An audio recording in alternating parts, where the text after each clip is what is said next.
사랑하고 축복합니다. 늘 일이 잘 되면 좋겠는데, 그리고 희망이 늘 넘쳐나면 좋겠는데, 우리의 삶은 그렇지만은 못한 것 같습니다. 희망이 끊어질 때, 일이 잘 되지 않을 때 우리는 얼마나 당황스러운지 몰라요. 오늘 본문 말씀 에스겔 37장을 보면요, 이스라엘 백성 그리고 에스겔에게 절망이 찾아왔음을 보게 됩니다.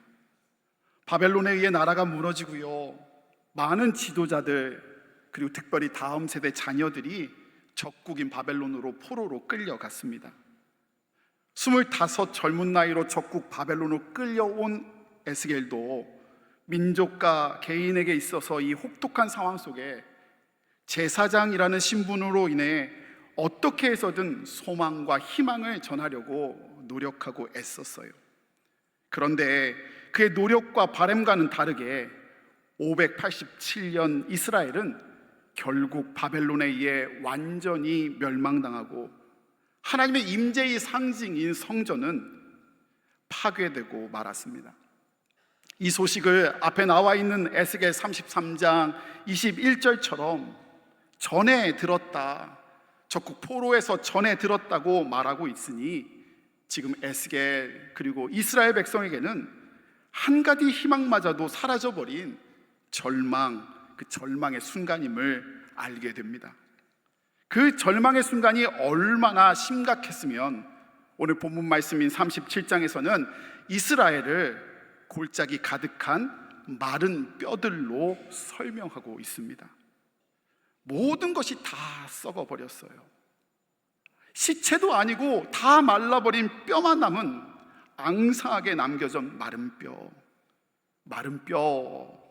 말랐다라는 것은 생명력 하나 없는, 살 소망이 전혀 없는, 이미 죽어버린, 완전히 말라버린 전적인 절망을, 그런 상태임을 말해주고 있는 겁니다.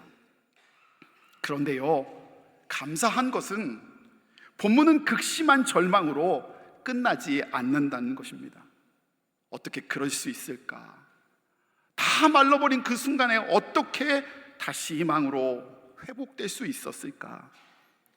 우리가 매주 살펴보고 있는 우리를 향하신 하나님의 질문, 벌써 8번째, 시간으로 하면 9번째 시간인데요, 그리고 다음 주면 10번째로 마지막을 하게 되는데요, 이 하나님의 질문들에게는 일정의 패턴이 있다는 것을 눈치채신 분 계시겠지만 알게 됩니다.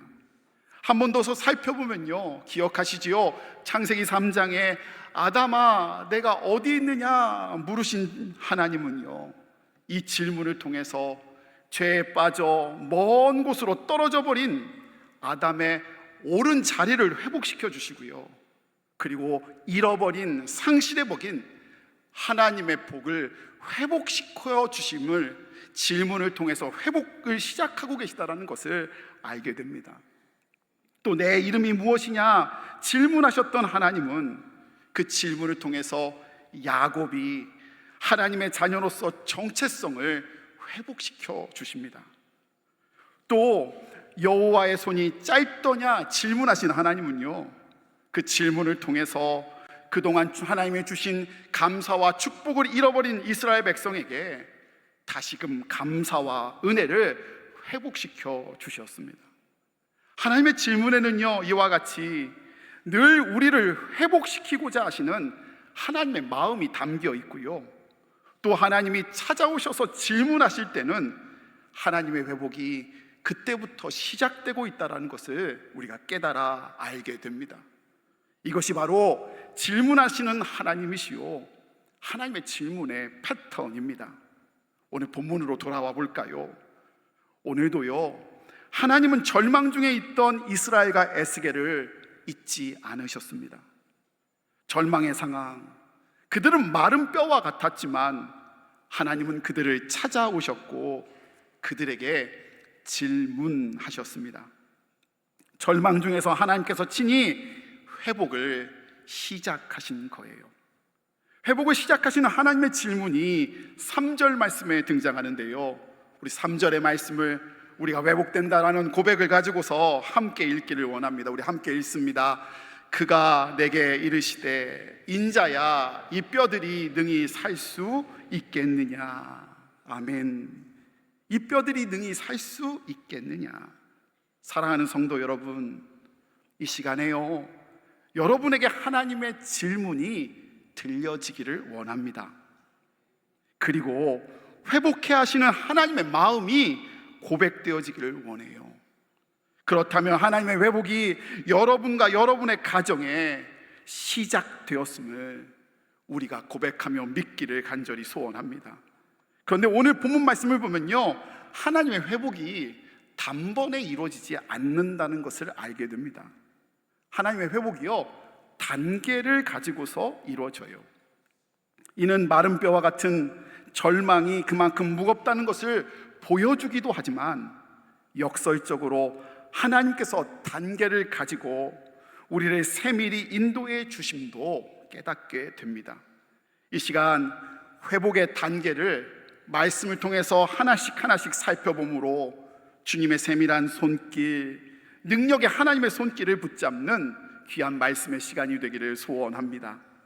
첫 번째 하나님의 회복의 단계는요, 따라하는 회복입니다. 따라해 볼까요? 따라하는 회복.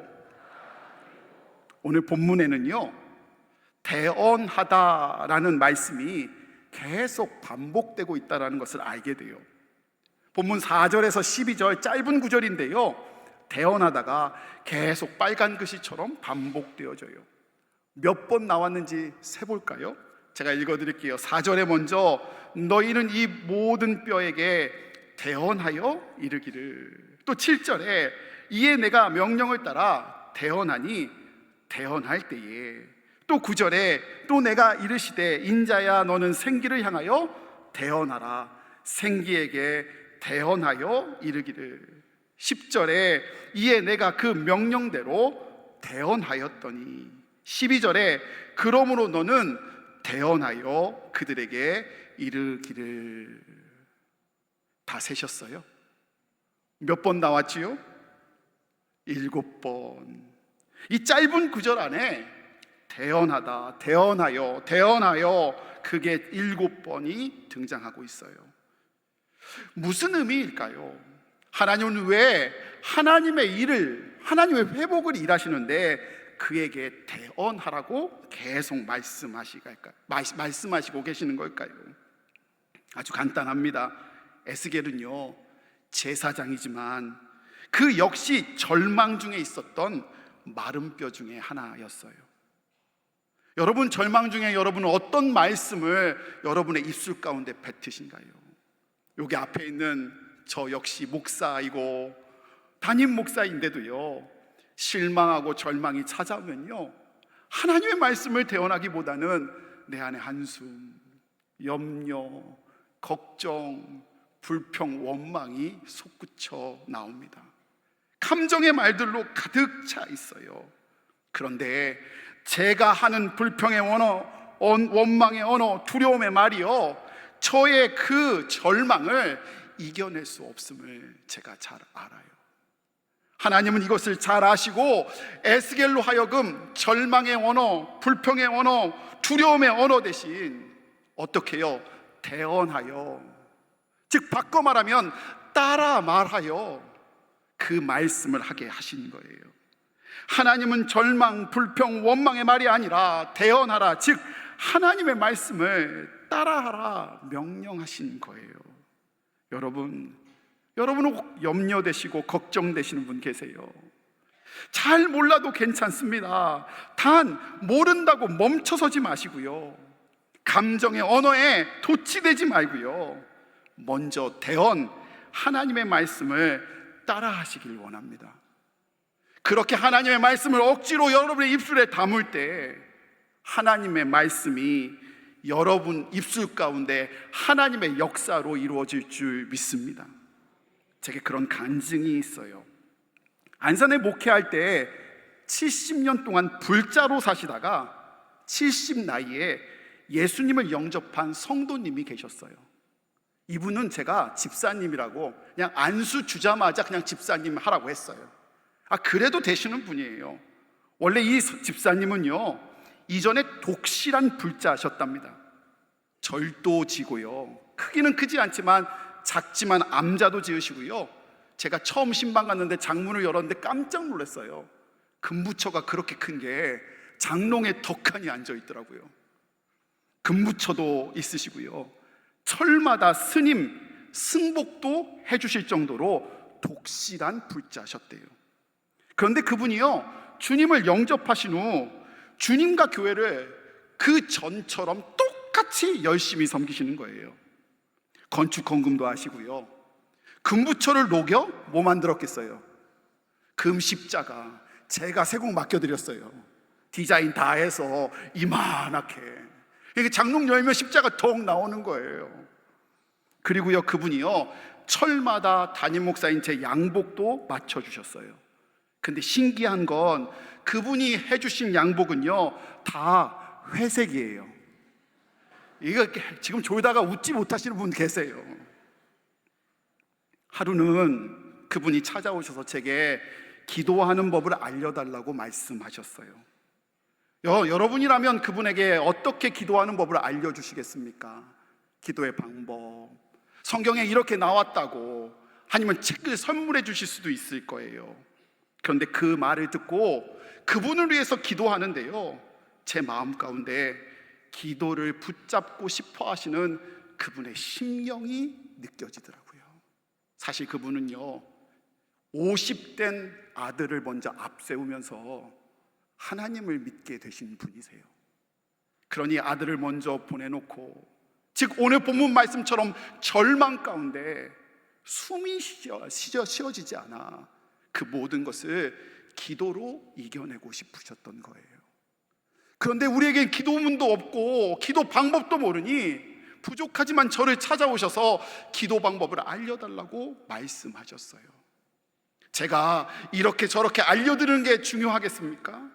아니요, 그에게는요 진짜 당장 필요한 건요 대언, 따라하는 회복이 제일 먼저 필요하다라는 은혜를 주시더라고요. 그래서 제가 그분에게 어떻게 했냐, 주기도문을 써드리고요, 포스트잇을 직접 사다가 성경에 나와 있는 기도에 대한 말씀을 적어서 그 집 구석구석에 불교에서 하는 것처럼 구석구석에 붙여드렸어요. 그리고 볼 때마다 소리내서 따라해서 대언하라고 시켰어요. 여러분, 감사한 건요, 그분이 그 어려운 순간을 기도하며 주기도문 따라하며 말씀 따라하며, 즉 대언하며 이겨내셨어요. 여러분뿐만 아니라 하루는 기도하고 목양실로 가는데요, 이 할머니 집사님이 저기 예배당 구석에서 울며 기도하고 계세요. 어떻게 기도하나, 알려준 대로 잘하고 계시나 들어봤더니요, 하나부터 끝까지 계속 알려드린 주기도문을 읽어요. 다른 기도 없어요. 그냥 주기도문을 끝까지 읽으셨어요. 여러분, 놀라운 건요, 저는 울며 주기도문 하시다 방언하시는 집사님을 뵀어요. 이게 하나님의 은혜인 줄 믿습니다. 여러분, 다 알지 못해도, 다 이해하지 못해도 하나님의 말씀을 따라 대언할 때 말씀의 주인 되시는 하나님, 그 하나님은 우리의 심령을 지켜주시며 말씀의 능력을 우리 각 사람에게 허락해 주실 줄 믿습니다. 그렇게 회복을 시작해 주실 줄 믿습니다. 두 번째 회복의 단계는요, 하나님께 소망을 두는 단계입니다. 이 뼈들이 능히 살 수 있겠느냐라는 하나님의 질문에 에스겔의 대답이 3절 후반부에 등장합니다. 우리 3절의 말씀을 다시 한번 읽었으면 좋겠는데요, 한 목소리로 함께 읽겠습니다. 그가 내게 이르시되 인자야, 이 뼈들이 능히 살 수 있겠느냐 하시기로 내가 대답하되 주 여호와여, 주께서 아시나이다. 아멘. 주 여호와여, 주께서 아시나이다. 여러분, 이 에스겔의 대답이 여러분은 어떻게 들리십니까? 저는 처음에 애매하고요, 제 성에 안 찼어요. 저는 스타일이 그래요. 기면 기고 아니면 아니라고 하고요. 되면 되고 안 된다고 안 된다고 말을 해야 되는데, 그게 대답이어야 되는데요, 주 여호와여 주께서 아시나이다 하는 대답은요, 꼭 뭘 피하는 것만 같이 느껴졌습니다. 그런데 이 말씀을 자꾸 묵상하는데요, 이 대답이 에스겔의 놀라운 신앙의 고백이라는 것을 깨달아 알게 되었습니다. 여러분, 좀 어렵지만 잘 들어보세요. 하나님은 에스겔에게 질문하실 때요, 너 에스겔이 이 뼈들을 살릴 수 있겠느냐라고 물어보지 않으셨어요. 네가 할 수 있겠느냐라고 물어봤으면 된다 안 된다 라고 말할 수 있었을 거예요. 근데 그렇게 묻지 않으셨는데, 그렇게 묻지 않으신 이유는요, 에스겔에게는 마른 뼈들을 살릴 수 있는 능력이 없다라는 것을 하나님이 알고 계셨기 때문이에요. 마른 뼈들은 스스로 살 수 없습니다. 즉, 희망의 근거가 이스라엘에게 있는 것 아니고 에스겔에게 있지 않다라는 것을 하나님은 알고 계셨어요. 그런데 여러분, 만약 주어가 바뀌면 어떨까요? 하나님은, 에스겔이 아니라 이스라엘이 아니라 하나님은 하실 수 있습니다. 주께서 아시나이다 라는 에스겔의 대답은 바로 그런 의미예요. 내 눈에 보기에는 절망이고 이스라엘은 끝났어요. 그래서 마른 뼈와 같이 살아날 수 없지만, 그러나 주 성령께서 하신다면, 하시겠다고 결정만 하신다면 마른 뼈와 같은 우리의 심령도, 마른 뼈와 같은 조국도 회복될 줄 믿습니다 라는 고백이 바로 주께서 아시나이다 입니다. 에스겔이 그렇게 하실지 안 하실지도 그 결정권도 하나님께 맡기고, 마른 뼈와 같은 조국도 살리실 수 있다라는 하나님의 고백도 올려드릴 때에, 마른 뼈 죽음의 골짜기는요, 생기, 히브리어로 루하흐, 성령이란 뜻인데요, 성령의 바람이란 뜻인데요, 그 성령의 바람으로 가득 찬 골짜기가 되었습니다. 성령의 바람이 불 때 마른 뼈들은 맞아 연결되었고, 힘줄이 생기고 살이 오르며 가죽이 뒤덮였습니다. 성령의 바람이 마른 뼈를 살아나 큰 군대를 일으켰습니다.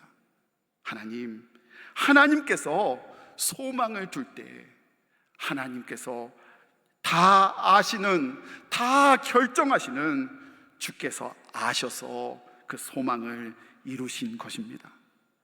세 번째 회복의 단계는 하나님 되심을 찬양하는 단계입니다. 오늘 본문 말씀을 보면 또 다른 중요한 패턴 하나가 더 있다는 것을 알게 돼요. 하나님이 성령으로 무언가를 회복시키실 때마다 반복해서 하시는 명령이 있어요. 그 명령이 뭐냐? 바로 내가 여호와인 줄 너희가 알리라 라는 명령이었어요. 오늘 본문 말씀에 에스겔에 전반적으로 그 말씀이, 명령이 있는데요, 6절에 먼저 이렇게 쓰여져 있어요. 너희 위에 힘줄을 두고 살을 입히고 가죽을 덮고 너희 속에 생기를 넣으리니 너희가 살아나리라 라고 하나님의 일을 이루신 다음에요, 하나님이 명령하세요. 내가 여호와인 줄 너희가 알리라 명령하셨어요. 또 오늘 본문 말씀에 해당되는 13절과 14절 말씀에도 똑같은 패턴이 나누는데요, 백성들아 내가 너희 무덤을 열고 너희로 거기에서 나오게 한즉, 즉 죽은 것을 살리신 거잖아요. 그렇게 하신 다음에 하나님은 또 명령하시기를 너희는 내가 여호와인 줄 알라 명령하셔요. 또 14절에 또 이야기해요. 내 영을 너희 속에 두어 너희가 살아나게 하고 내가 또 너희를 너희 고국 땅에 두리니, 즉 이제 회복시켜 땅으로, 멸망된 땅으로 돌려보내신다는 거잖아요. 그렇게 한 다음에 또 명령하시기를 나 여호와가 이 말을 말하고 이룬 줄을 너희가 알리라 라고 명령하세요. 이렇듯 하나님은 무슨 일을 이루실 때마다 반복하셔서 내가 여호와인 줄 너희가 알리라 말씀하세요. 무슨 말이지요? 무슨 의미이지요? 하나님이 진짜 원하시는 것이 있다는 거예요. 그건 다름 아닌 하나님이 하나님 되심을 우리가 알고 찬양하는 거라는 거예요. 사랑하는 여러분, 말씀을 준비하면서 기도하는데요, 여러분이 생각할 때 교회의 진정한 부흥, 여러분의 삶의 진정한 부흥은 무엇이지요? 교인 수가 많아지는 것, 교회 재정이 늘어나는 것, 교회 건축물이 커지는 것, 그거는요, 엄밀히 말하면 교회 부흥이 아니라 부흥으로 따라오는 부산물일 뿐이에요. 하나님이 말씀하시는 진정한 의미의 부흥은요, 우리가 하나님이 하나님 되심을 아는 거예요. 우리가 하나님의 하나님 되신 분으로 이 예배당이 가득 차는 것, 우리 교회가 가득 차는 것, 그것이 진정한 부흥이라고요. 그런데 우리 한국교회가 언제부터 휘청대고 언제부터 욕먹기 시작됐어요. 교인이 많아지고 재정이 늘어나고 건축물이 늘어나는데요, 자꾸 목사가 자기 자랑을 하기 시작해요.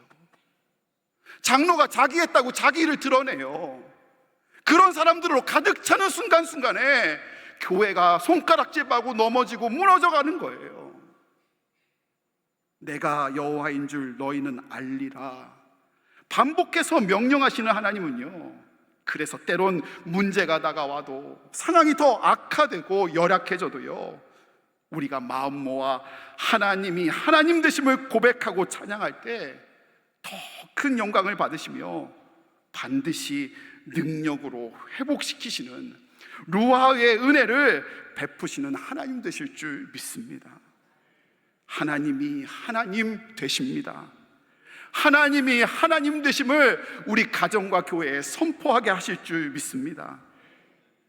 코로나 거의 끝나갈 때쯤에 한 목회자 기도 모임에 참석한 적이 있어요. 그런데 기도를 인도하시는 목사님이 눈물로 기도하시는데요, 그 눈물의 기도에 함께 통곡할 수밖에 없었어요. 그 목사님이 이렇게 기도하셨어요. 하나님, 우리 한국교회를 더 때려주세요. 하나님, 우리 주의 종들을 더 낮춰주세요. 낮아지고 낮아져서 더 이상 우리 자랑으로, 우리 힘으로 이뤄낼 수 없다고 모든 것을 포기할 때까지 우리를 낮추셔서, 그래서 하나님 아니면 안 되니까, 하나님만 우리의 소망이니까 하나님의 부흥을 그것만 기대한다고 고백할 수 있게 해 주세요. 사랑하는 제주중앙의 성도 여러분, 여러분 혹시 절망 가운데 계신가요? 원망과 불평으로 가득한 우리의 입술에 하나님의 말씀을 채우기를 원합니다. 그럴 때 하나님은 하나님의 말씀의 역사를 여러분의 그 고백을 통해서 반드시 이루어 주실 줄 믿습니다. 혹시 여러분 염려되세요? 그러면 그때마다 하나님께 소망을 두시기를 원합니다. 결정권도 하나님께 드리고, 그리고 하나님께 결과도 맡겨 드립시다. 우리를 가장 사랑하시고 우리의 모든 것을 잘 아시는 가장 선하신 하나님은 우리의 염려를 기쁨과 신뢰와 확신과 믿음으로 바꿔주실 줄 믿습니다. 여러분 두려우세요? 그럴 때마다 하나님이 하나님 되심을 인정하고 찬양합시다. 그 찬송 소리로 우리의 영혼은 평안을 얻고 그 두려움은 변하여 더 큰 찬송으로 감사로 바꿔주실 줄 믿습니다. 루하의 성령의 바람이 우리의 심령과 가정에 불어 절망의 골짜기를 생명의 골짜기로 바꾸시며 눈물을 찬양과 기쁨으로 바꿔주신 하나님, 그 하나님을 찬양합니다. 그 하나님이 우리 가정과 일터, 우리 교회를 부흥으로 이루어 주실 줄 믿습니다. 우리 함께 결단하며 찬양하며 기도할 때 우리 부흥이란 찬양 함께 가슴에 손 얹고 함께 간절한 마음으로 함께 찬양하고 기도합시다.